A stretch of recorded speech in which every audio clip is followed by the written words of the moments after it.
Es cierto, nunca antes como ahora, nuestra capacidad de resistencia se ha puesto a prueba.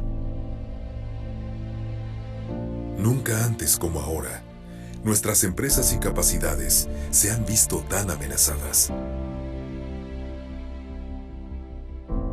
Es cierto, nunca antes como ahora, nuestros anhelos, visión y deseos de enaltecer nuestras profesiones y emprendimientos habían sido quebrantados con tal intensidad.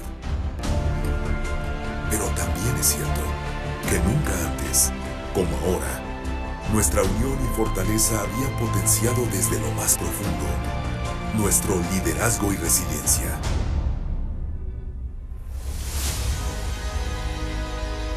Hoy que poco a poco se puede ver la luz al final del túnel, con el deseo de que la recuperación se encamine para todos con celeridad, que den números positivos a la infraestructura en todo el territorio nacional. Es justo reconocer tu valor y entereza como empresario, el esfuerzo diario que realizas para seguir de pie y con ello no solo dar mejores oportunidades a las familias mexicanas, sino que también contribuyes a que la cadena productiva central de la economía, como lo es la construcción, pueda reactivarse. A ti te reconocemos, empresario y empresaria de la construcción en todo México, porque no has desfallecido y ante el peor de los escenarios, solo has hecho una pausa para encontrar el mejor momento de levantarte con más fuerza. A ti te reconocemos, porque no has dejado de confiar y de creer en la institución líder del sector construcción, porque sabes que juntos podemos llegar más lejos, porque sabes que 68 años de experiencia y trayectoria son la huella innegable de nuestro respaldo hacia las empresas afiliadas, porque sabes que unidos podemos seguir construyendo juntos. Cámara Mexicana de la Industria de la Construcción.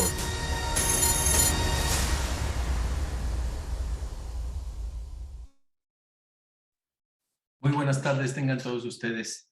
Bienvenidos a esta segunda jornada de prevención en el marco de la temporada de ciclones y huracanes 2022. Para dar la bienvenida y presentar a nuestro ponente, quiero darle la palabra a nuestra gerente de responsabilidad social, la maestra Daniela Mares. Adelante, Dani, buenas tardes. Gracias, buenas tardes a todos. Gracias por acompañarnos en este segundo webinar de las jornadas de prevención CEMIC Te Cuida frente a la temporada de ciclones y huracanes 2022. Esta iniciativa es impulsada desde la Vicepresidencia de Responsabilidad Social, liderada por el ingeniero Nicolás Mariscal, y el Instituto de Capacitación con el licenciado Marco Ruiz, director al frente. En esta ocasión abordaremos el tema de la mochila de emergencia y plan familiar de protección civil. ¿Cómo debo de equiparme? ¿Qué es lo que debo de tener a la mano? ¿Y cuáles son esos pasos que debo de identificar para poder elaborar mi plan de protección civil? Para ello tenemos un gran ponente. Él es el licenciado Diego Alfonso Sánchez Regalado. Es licenciado en Derecho por la Universidad Tecnológica de México, tiene varios diplomados, entre los que destacan Evaluación de Políticas Públicas y el Sistema de Comando de Incidentes acreditado por la CEMAR. También es formador de formadores en evaluación de planes empresariales de la gestión integral del riesgo. Se ha desempeñado en los tres órdenes de gobierno y ha brindado asesoría en trámites administrativos, así como en el gobierno del Estado de México. Fue también subdirector de estrategias y programas con dependencias de la Administración Pública Federal. En la Coordinación Nacional de Protección Civil fue subdirector de estrategias y programas con dependencias de la Administración Pública Federal y actualmente subdirector de manejo de incidentes y continuidad de operaciones. Sin más, agradecemos mucho tu presencia, Diego, y estamos seguros de que la información que nos vas a brindar será de utilidad para todos los que se están conectando por Zoom, por Facebook, por YouTube. Muchas gracias y adelante. Gracias, muchas gracias, Dani. Muchas gracias. Luis, es para mí un gusto poder dirigirme a ustedes. Agradezco mucho a la Cámara Mexicana de la Construcción y al ICIC por esta oportunidad de dirigirme a ustedes. Vamos a abordar dos temas. Plan familiar de protección civil y mochila de emergencia, unas herramientas muy básicas que inician desde casa. Voy a compartir mi presentación.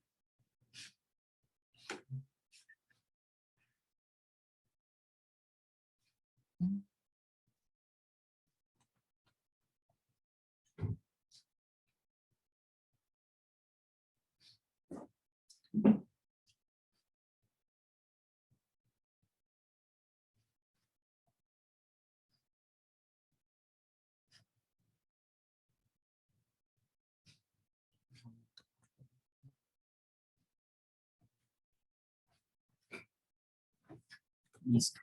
Como les comentaba, bueno, vamos a hablar de Plan Familiar de Protección Civil y Mochila de Emergencia. Yo estoy en la Dirección General de Vinculación, Innovación y Normativa en Protección Civil de la Coordinación Nacional de Protección Civil. Y como antecedente del Sistema Nacional de Protección Civil, del cual ustedes también forman parte, el desastre que los sismos del 19 y 20 de septiembre de 1985 causaron en varias regiones de nuestro país, especialmente en la Ciudad de México, motivó la necesidad de perfeccionar los dispositivos de protección civil, tanto por parte de las autoridades como por la población, a fin de reaccionar de una manera eficaz, de una manera eficiente ante emergencias. El 9 de octubre de ese mismo año, del 85, mediante un acuerdo, se crea el Comité de Prevención de Seguridad Civil para que en el marco del Sistema Nacional de Planeación Democrática auxiliara a la Comisión Nacional de Reconstrucción como órgano encargado de estudiar y proponer acciones relativas a la seguridad y participación de la acción ciudadana. Una de las funciones es la de llevar a cabo análisis, investigaciones que con base en la tecnología disponible y en las experiencias obtenidas, organizara y estableciera un sistema nacional de protección civil que permitiera la adecuada predicción, prevención, protección y auxilio a la población ante situaciones de un riesgo colectivo, así lo mencionaban, o desastre. Y aquí es donde se incorpora la participación de la sociedad. Una de las propuestas más importantes y base de la organización del SINAPROC o del Sistema Nacional de Protección Civil era la conformación de una organización federal, estatal y municipal de protección civil, integrada por los consejos, los órganos de la administración pública y, por supuesto, los grupos voluntarios. En ese esquema se señalaba que en un futuro se crearía dentro de una organización ejecutiva una Dirección General de Protección Civil, pero que en un principio se trataría de una coordinación general integrada por personas servidoras públicas ya existentes.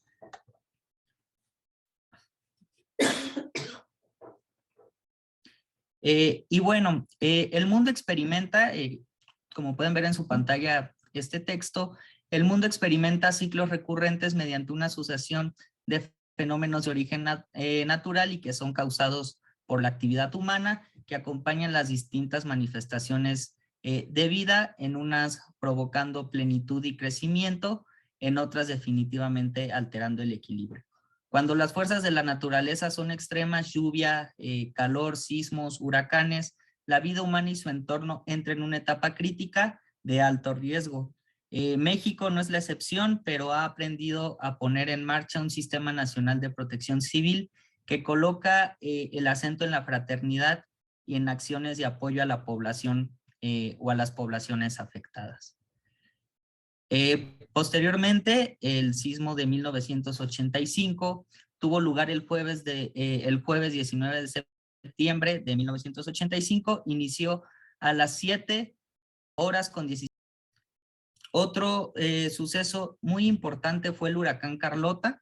Se presentó durante el mes de junio de 2012, impactó directamente los municipios de Villa de Tututepec, de Melchor Ocampo y San Pedro Mixtepec, distrito 22 en Oaxaca. Adicionalmente, hubo daños en otros más de 100 municipios del mismo estado El fuerte viento fue lo que causó más daños, ya que al momento de tocar tierra, el ojo del huracán era categoría 1 dentro de la clasificación Saffir-Simpson, que es la escala con la que se mide la fuerza de los huracanes. Se generó el miércoles 13 de junio como depresión tropical y aumentó gradualmente de intensidad hasta alcanzar la categoría 2 dentro de la escala Saffir-Simpson a no más de 100 kilómetros de las costas de Oaxaca, impactando en tierra el 15 de junio como un huracán categoría 1 y afectó los municipios de la costa y los ubicados en la parte suroeste del estado, principalmente por los fuertes vientos, disipándose hasta Guerrero.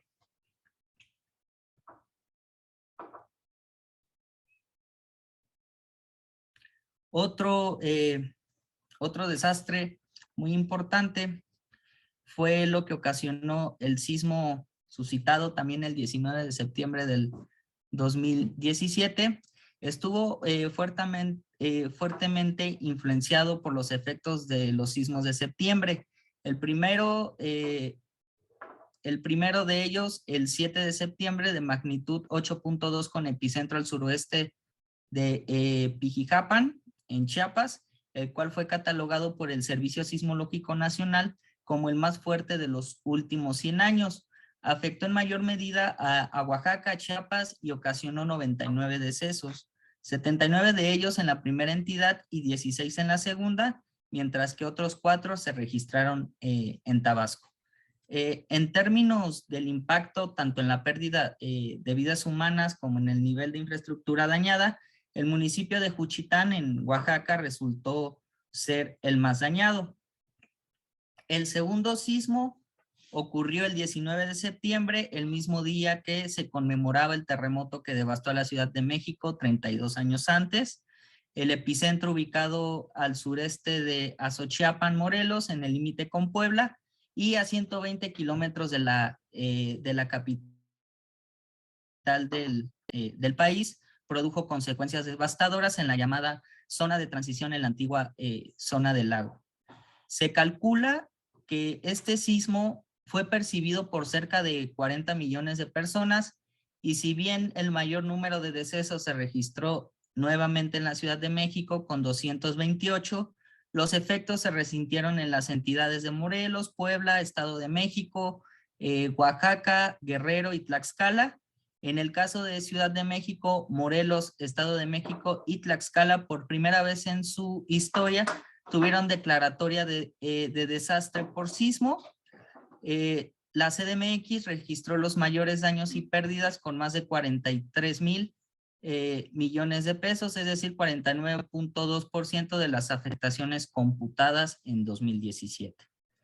Durante este año, en 2017, se suscitaron distintos desastres en diversas entidades de la República Mexicana. Fue un año muy complicado para la población y para las autoridades.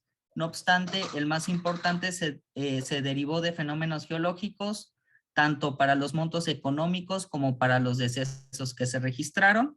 El sismo del 19 de septiembre fue significativo. Los primeros 5 lugares en pérdida los ocuparon Ciudad de México, posteriormente Oaxaca, Chiapas, Morelos y Puebla, que fueron las entidades que más perjuicios contabilizaron en términos monetarios a causa del terremoto.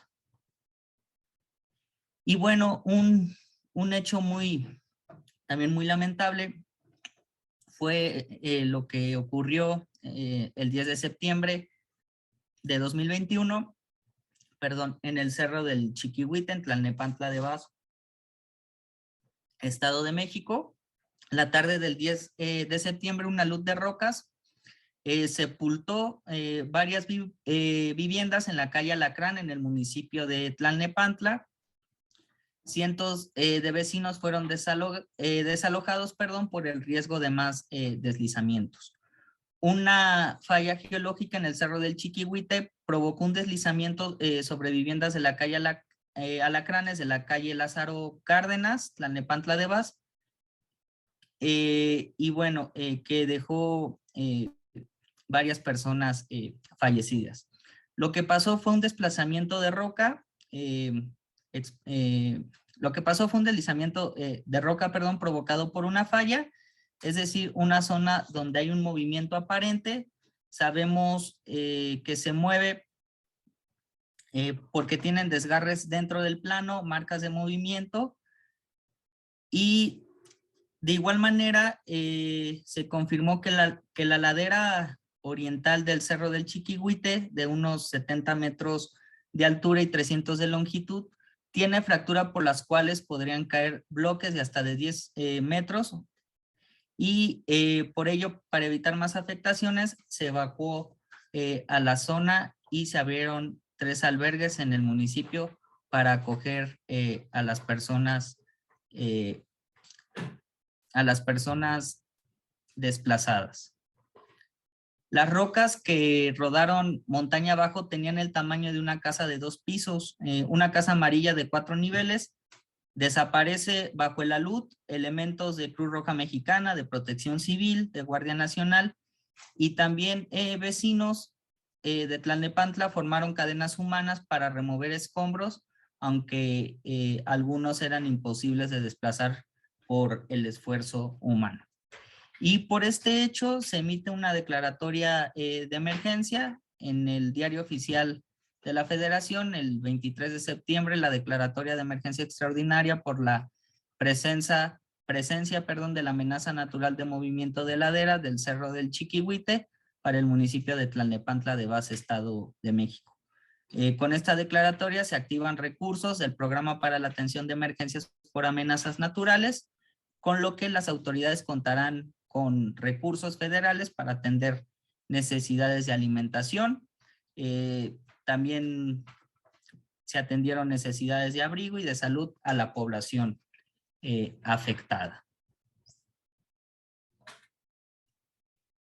Y posteriormente vamos a entrar en materia. Vamos a hablar del Plan Familiar de Protección Civil.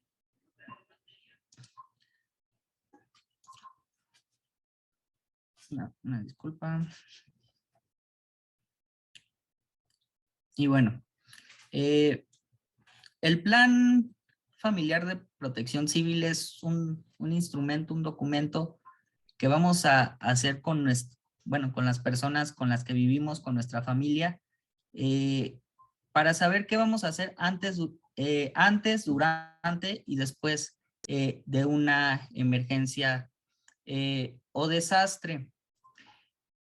Lo primero que tenemos que hacer es organizarnos con nuestra familia. La elaboración del plan es muy sencilla y para realizarlo convenientemente hay que hacerlo con anticipación y practicarlo por lo menos 3 veces al año.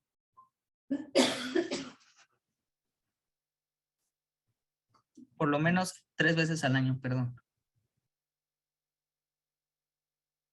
Y bueno, lo que tenemos que hacer es seguir 4 pasos. El primero es detectar los riesgos y zonas de seguridad, tanto dentro como fuera de nuestra casa. Hay que revisar mobiliario e instalaciones. El paso 2 es en un croquis, vamos a trazar las posibles rutas de evacuación, señalando los riesgos detectados y cómo los vamos a reducir. Prepararnos para tomar una mejor decisión, eso nos ayudará para saber actuar ante la presencia de fenómenos perturbadores. Y realizar simulacros, es decir, ponerlos en práctica por lo menos 3 veces al año. Con base en nuestras experiencias, vamos a actualizar el plan. Y bueno, ¿qué podemos hacer en el paso 1?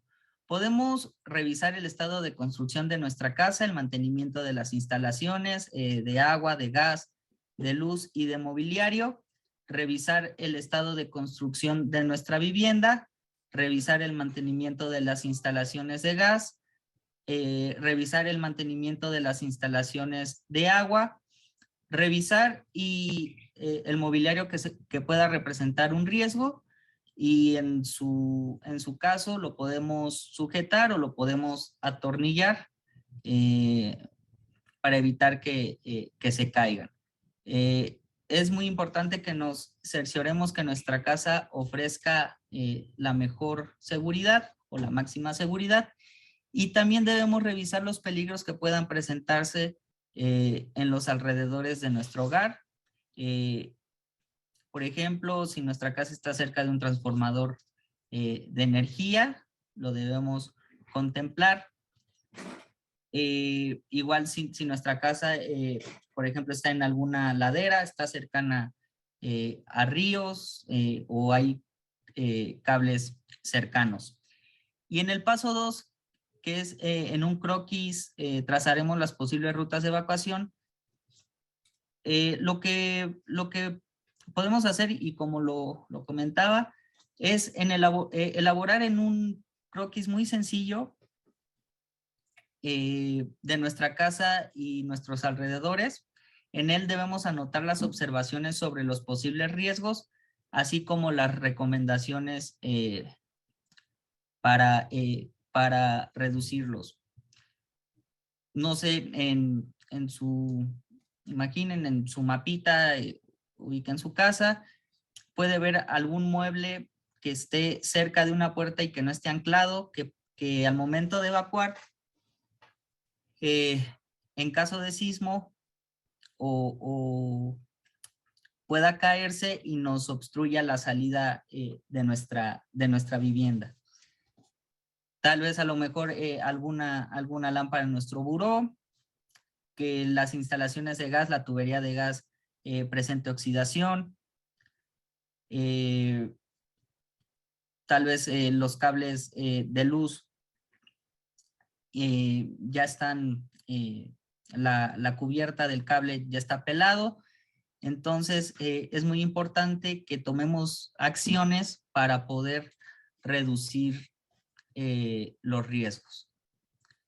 Es muy importante, por ejemplo, revisar la construcción y ubicar las sustancias que sean inflamables, los tanques de gas, las tomas eléctricas, y también en el croquis indicar con un color rojo aquellos daños y averías que lleguemos a encontrar. Igual podemos marcar amenazas o peligros que nos puedan dañar, por ejemplo, un registro sin tapa, desniveles en el piso, salientes de muros, rejas, cables tendidos, macetas, entre otros objetos. Es muy importante que sujetemos los objetos que se pueden caer en caso de un temblor y que pueden salir proyectados también durante un ciclón. De igual manera, y almacenar bien señalizado sustancias inflamables como el alcohol, puede ser, el aguarrás, el thinner. Y en un croquis vamos a diseñar también, como se mencionaba, las rutas de evacuación. Debemos marcar el lugar más seguro, tanto dentro como fuera de nuestra casa. No hay una respuesta común para todas las situaciones. Un lugar es más seguro en el grado en que permite mayores posibilidades de sobrevivir. Es decir, muchas veces podemos estar más seguros fuera de nuestra vivienda que dentro de nuestra vivienda. También debemos ubicar las rutas para llegar a los lugares más seguros dentro de la casa. Debemos considerar, no solo las que sean más directas, sino las menos peligrosas, y marcarlas con flecha de color verde. Debemos igual identificar objetos que puedan ser un obstáculo en las rutas de evacuación y los debemos retirar. Debemos de igual manera señalar una distribución que sea conveniente del mobiliario para lograr mejores rutas de evacuación.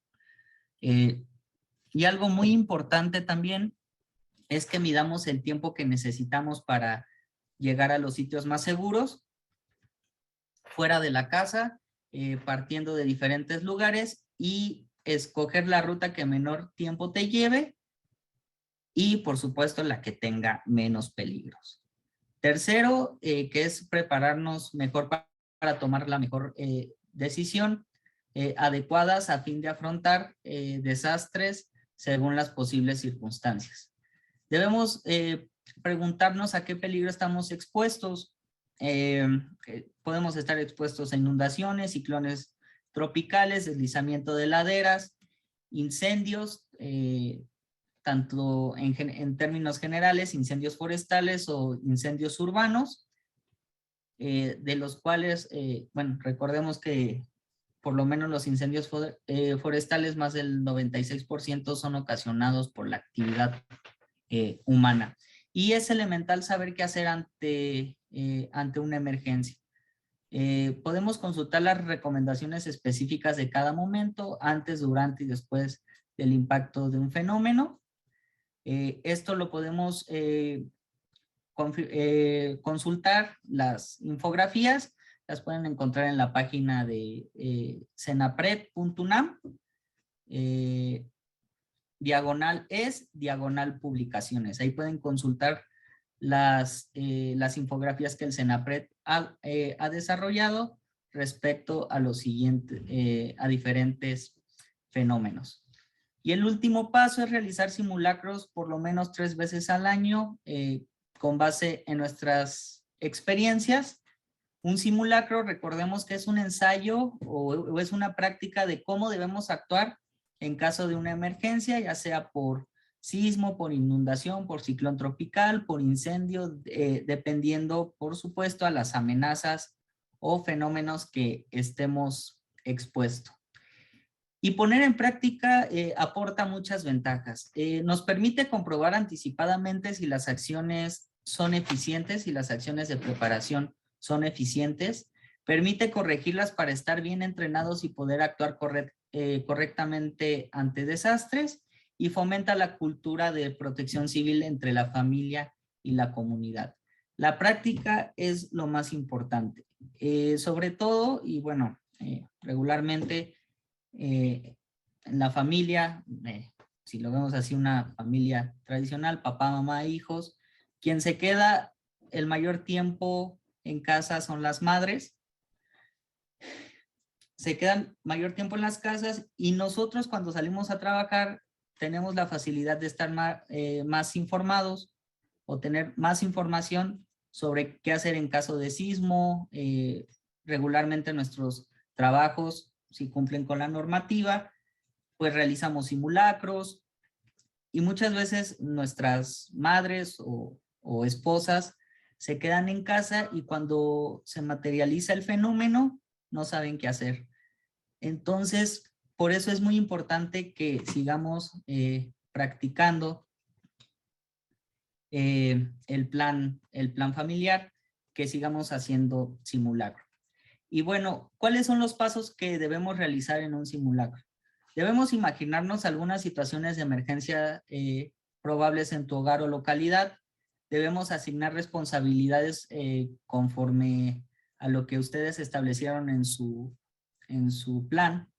Emitir la voz de alarma, la cual puede ser a través de campanas, silbatos, timbres, sirenas, luces y sonido, etc.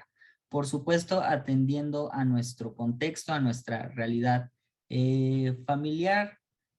Tal vez en mi familia hay una persona ciega, bueno, vamos a utilizar un silbato, un timbre y sonidos, ¿no? Es muy importante que contemplemos eso. También debemos interrumpir inmediatamente las actividades, desconectar los aparatos eléctricos. En caso de evacuación debemos salir con calma y en orden, ya saben, no correr, no empujar y no gritar. Recorrer las rutas de evaluación y conducirnos con orden. Llegar a un lugar de reunión convenido y revisar que nadie falte y que todos estén bien. Y por supuesto, evaluar los resultados. Y bueno, en esta lámina hay mucha información que ya comentamos. y la cual, por ejemplo, en el caso de la mochila de emergencia, vamos a abordar más adelante, pero en la mochila de emergencia debemos tener a la mano documentos importantes, un radio y linterna con pilas, un directorio de familiares y servicios, herramientas para reparaciones de emergencia, un botiquín, víveres enlatados y agua embotellada. Como ya comentamos, debemos detectar los riesgos, asegurar el mobiliario que se pueda caer, verificar las instalaciones de agua, gas y energía eléctrica, revisar el estado de nuestra casa, identificar los peligros de alrededor y preguntar a Protección Civil a qué otros peligros está expuesta tu comunidad.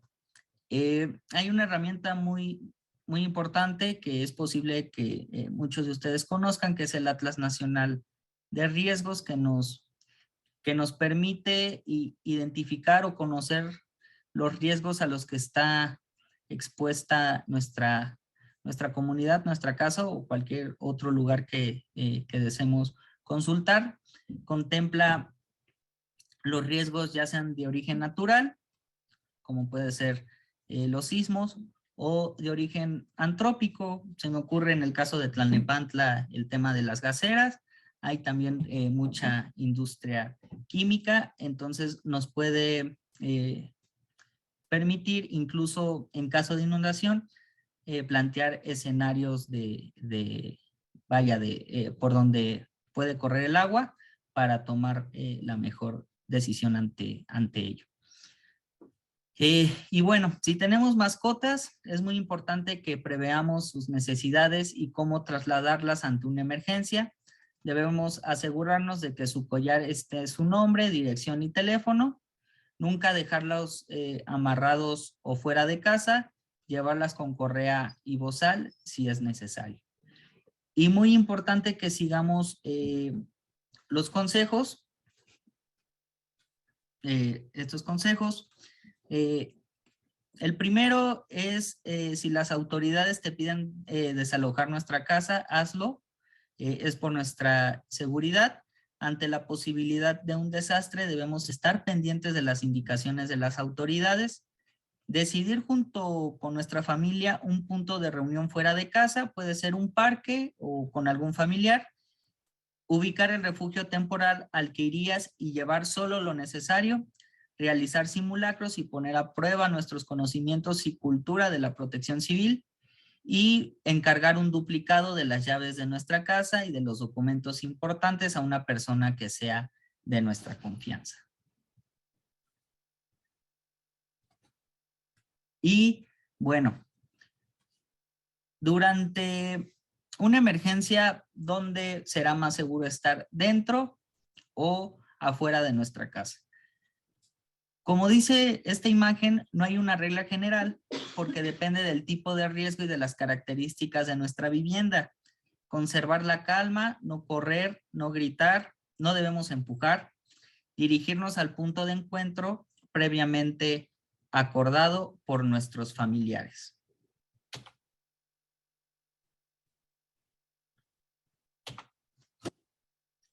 Con esto concluimos el tema de Plan Familiar de Protección Civil.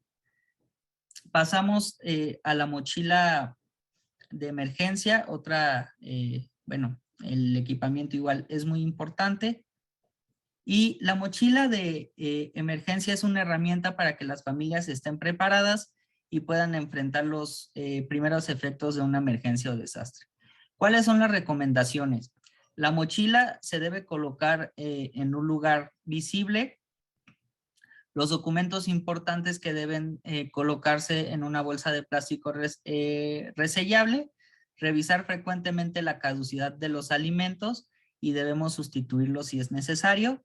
Recordemos que es necesario contar con pilas de repuesto, a utilizar aparatos de carga por dínamo, enmicar los directorios, mapas y documentos más importantes, agregar fotografías de nuestros familiares y mascotas, y por supuesto si tenemos niñas o niños menores, agregar un juguetito pequeño. Y bueno, es recomendable que la mochila de emergencia te permita tener las manos libres. Debe contener accesorios que consideremos muy importantes. De preferencia, una mochila de emergencia debe ser así, un tipo backpack, para que nosotros nos la pongamos en nuestra espalda y podamos movernos con facilidad. Esta mochila de emergencia debe tener un radio linterna con pilas, silbato, impermeable, documentos importantes, crayones y libreta, herramienta básica, un directorio de emergencia, solo el dinero necesario y un mapa de nuestra comunidad. El crayón es muy importante ya que, bueno, es indeleble, perdón. Entonces, en caso de alguna inundación, nos puede ser de mayor utilidad dejar mensajes en superficies. Y recordemos que siempre debemos portar la placa de identificación de nuestra mascota. No olvidemos incluir su alimento y correa. Y recordemos que no importa el tipo de emergencia o desastre que se presente, debemos tener lo necesario para atender nuestras necesidades básicas durante las primeras 72 horas. ¿Y cómo nos debemos equipar? Bueno, el botiquín de primeros auxilios deberá incluir vendas adhesivas, gasas, alcohol, cubrebocas, gel desinfectante y toallitas húmedas. No olvidemos que debemos incluir los medicamentos y artículos especiales que requiera nuestra familia. Víveres enlatados y agua, atún, galleta, chocolate, sardinas, sopas instantáneas, frutas deshidratadas y botellas de agua. Y es muy importante que consideremos 4 raciones de agua y alimentos por cada integrante de nuestra familia. ¿Para qué nos debemos equipar? Bueno, si se presentan cortes en la energía eléctrica, requeriremos mantenernos informados y tener iluminación. Por eso debemos tener pilas para la radio y una lámpara. Debemos tener un silbato que nos va a permitir llamar la atención en cualquier caso de requerir auxilio. Es muy importante que contemos una copia de nuestros documentos importantes, acta de nacimiento, matrimonio, pasaporte, escrituras, entre otros, y que lo respaldemos en archivos electrónicos, ya sea en una USB o en la nube. Y bueno, no sabemos cuál será el pronóstico del tiempo, por eso es muy importante que contemos con un impermeable para evitar que nos mojemos. Como les comentaba, si necesitas dejar un mensaje, las crayolas te serán de utilidad, ya que no se escurren, no usan tinta y no se secan. La herramienta básica nos servirá para hacer reparaciones sencillas. Es posible que en una emergencia no haya servicios bancarios, por eso la recomendación de llevar un poco de dinero en efectivo, que sea solo lo necesario para cubrir pequeños gastos. Y bueno, al contar con un directorio, podremos comunicarnos con alguno de nuestros familiares o con los servicios de emergencia de nuestra comunidad. Debemos ser muy breves para evitar saturar las líneas telefónicas. El mapa de nuestra comunidad permitirá ubicarte y encontrar más fácilmente el punto de reunión previamente establecido previamente establecido con nuestra familia en caso de una emergencia. Y bueno, este es un ejemplo de, en pantalla pueden ver un ejemplo de un directorio de emergencia, papá, mamá, pero como les comentaba, pues el directorio y bueno, el plan y la mochila de emergencia lo debemos adaptar a nuestra circunstancia. Y bueno, para poder elaborar nuestro plan familiar de protección civil y poder equipar nuestra mochila de emergencia, es muy importante que conozcamos las amenazas y los tipos que hay. Amenaza, como pueden ver en pantalla, es un suceso natural o antrópico. Antrópico se entiende por actividad humana que puede desencadenar una situación de emergencia o desastre que involucra afectaciones directas o indirectas, pudiendo ser individuales, múltiples o concatenadas en el tiempo. y sus efectos espaciales de escala local, regional, nacional e internacional, que puede ocasionar muertes, lesiones u otros efectos en la salud, daños a los bienes, disrupciones sociales, económicas o daños ambientales. Ahora bien, la amenaza del espacio exterior, eventos, procesos o propiedades a los que están sometidos los cuerpos celestes del espacio exterior, incluidos estrellas, lunas, asteroides,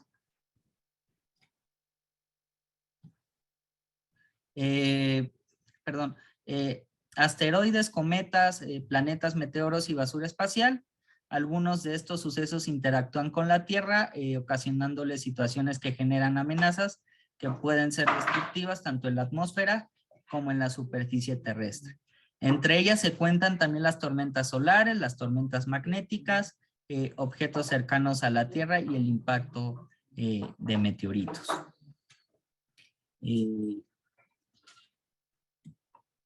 Posteriormente, la amenaza geológica. Una amenaza geológica es un proceso o fenómeno geofísico o volcánico con potencial para ocasionar muerte, lesiones u otros impactos en la salud, bienes, servicios y medio ambiente. Es aquella que tiene como causa directa las acciones y movimientos de la corteza terrestre. A esta categoría pertenecen los sismos, las erupciones volcánicas, los tsunamis, la inestabilidad de laderas, deslizamientos, flujos y caídos, deslizamientos, flujos, caídos y derrumbes, la karsticidad, la licuación de suelos, los hundimientos, la subsidencia y los agrietamientos, siempre que no sean causados por la actividad humana. Amenaza hidrometeorológica, proceso o fenómeno atmosférico, hidrológico u oceanográfico que puede ocasionar la muerte, lesiones u otros impactos en la salud, al igual que daños a la propiedad, la pérdida de medios de sustento y de servicios, trastornos sociales y económicos o daños ambientales. Es aquella también que se genera por los movimientos de la atmósfera, tales como ciclones tropicales y sus efectos, como puede ser viento, oleaje y marea de tormenta, tormentas severas y sus manifestaciones, tormentas de granizo, tormentas eléctricas, tornados y corrientes descendentes, lluvias y sus manifestaciones, inundaciones pluviales, fluviales, costeras y lacustres, tormentas de polvo, nevadas, heladas, frentes fríos, ondas cálidas y gélidas, sequías y mar de fondo. La amenaza química tecnológica se genera por la acción violenta de diferentes sustancias derivadas de su interacción molecular o nuclear o debido a su manejo, transporte, producción, industrialización, almacenamiento o utilización. Comprende acontecimiento como incendios de todo tipo, explosiones de fugas tóxicas, radiaciones y derrames, y también incluye los incendios forestales. La amenaza socioorganizativa es aquella que se genera con motivo de errores humanos o por acciones premeditadas que se dan en el marco de concentraciones de población, tales como eventos de entretenimiento, culturales, deportivos, oficiales, religiosos, tradicionales, turísticos o de otra índole similar. Amenaza sanitaria ecológica se genera por la acción patógena de agentes biológicos que afectan a la población, a los animales y a las cosechas, causando una alteración en la salud o la muerte. Están constituidos por las epidemias, las plagas y la contaminación del aire, agua, suelo y alimentos. Y bueno, como les comentaba, ¿para qué les platico esto? Es muy importante que conozcamos o que tengamos nociones del tipo de fenómenos o del tipo de amenazas a los que estamos expuestos. México, la ubicación geográfica de México la hace que esté expuesta a diversas amenazas naturales. Estamos en el cinturón de fuego del Pacífico, volcanes, sismos. Lo que más nos afecta a México son las amenazas geológicas, las amenazas hidrometeorológicas, y sumado a ello la actividad de la sociedad o la actividad humana genera riesgos. Se menciona, no hay desastres naturales, los desastres nosotros los vamos construyendo con nuestras acciones, es decir, una erupción como tal no es un desastre, pero cuando interactúa con un sistema, por ejemplo, alguna comunidad que está en las faldas del volcán, o en el caso muy lamentable que pasó en el Cerro del Chiquihuite, la decisión de las personas de construir cerca de una zona de riesgo fue lo que ocasionó el desastre, ¿no?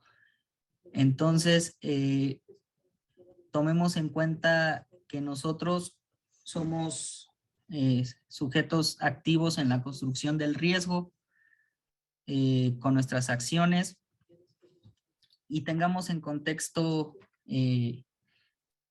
nuestra exposición, nuestra ubicación en México, ¿no? Como les comentaba, a distintas amenazas, pero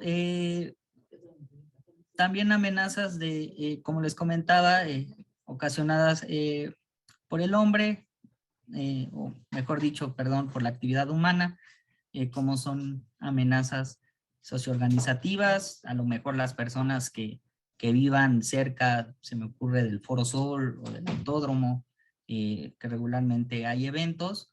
En función de ello podemos hacer nuestro plan familiar de protección civil, ya que como lo vimos, estos eventos o este tipo de eventos pues pueden generar estampidas humanas o el colapso de las avenidas en alguna emergencia, por ejemplo, en alguna emergencia médica que lleguemos a requerir, pues puede generar bloqueos en la circulación. Entonces, bueno, en estos minutos repasamos el Plan Familiar de Protección Civil como un instrumento de planeación en nuestra familia, para saber qué vamos a hacer antes, durante y después de una emergencia. Vimos también mochila de emergencia, la mochila de emergencia, la cual debe contener víveres, agua y víveres para las primeras 72 horas, documentos importantes, elementos de protección como un impermeable, en este caso, en el contexto que nos encontramos ahora, pues mascarillas por el tema de COVID. Y es muy importante que este plan se vaya actualizando constantemente, ya que repitiendo un poquito, como fue el COVID, pues a muchas personas nos tomó por sorpresa. Entonces, es muy importante que estemos actualizando nuestro plan conforme a las amenazas o fenómenos que se van originando. Y también vimos las amenazas, que prácticamente, bueno, se dividen en dos: amenazas de tipo natural, o de origen natural, perdón, y de origen antrópico. Entre las de origen natural pueden estar las geológicas, hidrometeorológicas, y las antrópicas, pueden ser las químico-tecnológicas o las amenazas, repito, socioorganizativas. No sé si tengan, con esto concluimos. No sé si tengan alguna duda sobre la mochila de emergencia, sobre el plan familiar o sobre las amenazas que les presentamos. Diego, muchísimas gracias. Vamos a esperar un minutito a que nos comenten los participantes si tienen alguna pregunta o duda en los chats de los diferentes medios que estamos atendiendo. Por lo pronto les acabamos de dejar una liga de registro de asistencia. Esto, me permito comentarles, nos ayuda para que ustedes registren su asistencia y puedan acumular las asistencias de tal manera que al final de estas jornadas puedan tener su constancia de participación. Y en ese mismo formulario les estamos pidiendo alguna información que creemos que es importante para darle seguimiento a estas pláticas o a esta información preventiva que les estamos acercando. Entonces, bueno, si me permites, Diego, le pido a Maru que nos ayude con los primeros comentarios. Entonces, les estamos dejando, repito, el registro en los chats, tanto en Facebook como en YouTube, como aquí en la sala de Zoom, para que nos ayuden con sus respuestas. Claro que sí. Gracias, buenas tardes. Bueno, pues tenemos aquí algunas preguntas por parte de las personas que nos están acompañando. Nos pregunta Marco Rivera, ¿cómo identifico las zonas seguras en casa o cuáles son esas zonas? Ok, miren, bueno, si no mal recuerdo, se mencionó como zonas seguras. Realmente no hay zonas seguras, sino zonas de menor riesgo. Por ejemplo, regularmente la zona de menor riesgo en nuestra vivienda, en caso de sismo puede ser la columna, pero no por el hecho de ser columna es segura. Debemos tratar de quitar objetos que se puedan caer cerca de esa columna. O bien en el exterior, si es que evacuamos nuestra vivienda, pues alejarnos de cables, alejarnos de los postes de luz, de transformadores. Por eso es muy importante, y me parece que no hice mención, acercarnos a las autoridades de protección civil, ya sea de su demarcación territorial o del municipio, porque ellos les pueden indicar a qué riesgos están expuestos. Muchos municipios tienen elaborados los atlas de riesgos, entonces eso les permite identificar las amenazas a las que están expuestas. Es decir, si nuestra vivienda está cerca de una avenida muy concurrida, con mucho tránsito, pues no vamos a salir disparados a evacuar, porque podemos correr el riesgo de que nos atropellen, por lo que debemos evacuar con calma, o bien, como se mencionaba, muchas veces nuestra vivienda puede ser un lugar más seguro. En nuestro caso, es por eso que si nos es posible verificar con un arquitecto que nuestra vivienda sea segura, que cuenta con materiales de buena construcción, eso nos permitirá conocer si nuestra vivienda es un riesgo o si nuestra vivienda es un lugar de menor riesgo. Si me permites, Diego, los invitamos a que visiten el canal de YouTube tanto de la Cámara como del ISIC. Ahí tenemos ya subido el video de la conferencia de la semana pasada, en donde un instructor de seguridad de nuestra institución nos platicó un poquito más a fondo este tema de los atlas de riesgos y qué es bien importante y dónde se pueden conseguir, etcétera. Ahí es una invitación que les hacemos. Maru, adelante. Sí, aquí en el chat nos preguntan también sobre algunos links para infografías. Ya nos hicieron favor por parte de ISIC de poner algunos que pueden descargar y también algunas ligas para que puedan tener acceso a esta información. En cuanto a la presentación, claro que sí, se les va a compartir a través de los correos con el cual se registraron. Tenemos un comentario muy importante de parte de una de las personas que nos acompaña, es Sabino Cázares, y nos dice, es muy importante y en la medida de lo posible considerar tener en las casas un extintor, saber usarlo y que los habitantes conozcan de una manera muy simple las clases de fuego. Entre más información tengan, mejor decisión y acciones toman los integrantes de una familia. Así es. Sí, ese es un tema muy importante en el caso de los extintores y como bien menciona Sabino, que conozcan para qué sirve cada extintor, es decir, bueno, hay extintores a base de agua que no nos servirán en este caso si quien cocina en nuestra vivienda tiene algún accidente con el aceite o se empieza que se inicia fuego, perdón, por algún aceite.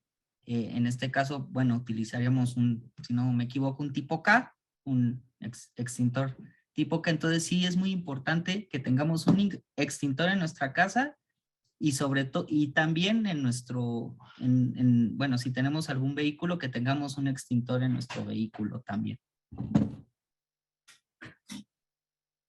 Muchas gracias, Diego.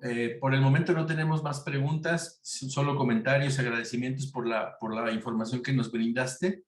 Sin más, queremos invitarlos que todavía tenemos 3 jornadas adicionales en esta campaña de prevención que estamos llevando a cabo. En el chat les estamos dejando, no olviden registrarse. Los esperamos el próximo jueves. El próximo jueves vamos a tocar un tema bastante interesante que es el plan de continuidad de operaciones. ¿Cómo no detener la marcha de mi empresa ante una situación, pero de una manera segura para mí, para los míos, para mis colaboradores, etcétera? Entonces, el plan de continuidad de operaciones también con una exposición de Senacico, entonces por ahí vamos a tener los esperamos y pues muchísimas gracias, que tengan buena tarde, nos saludamos el próximo jueves. Hasta pronto.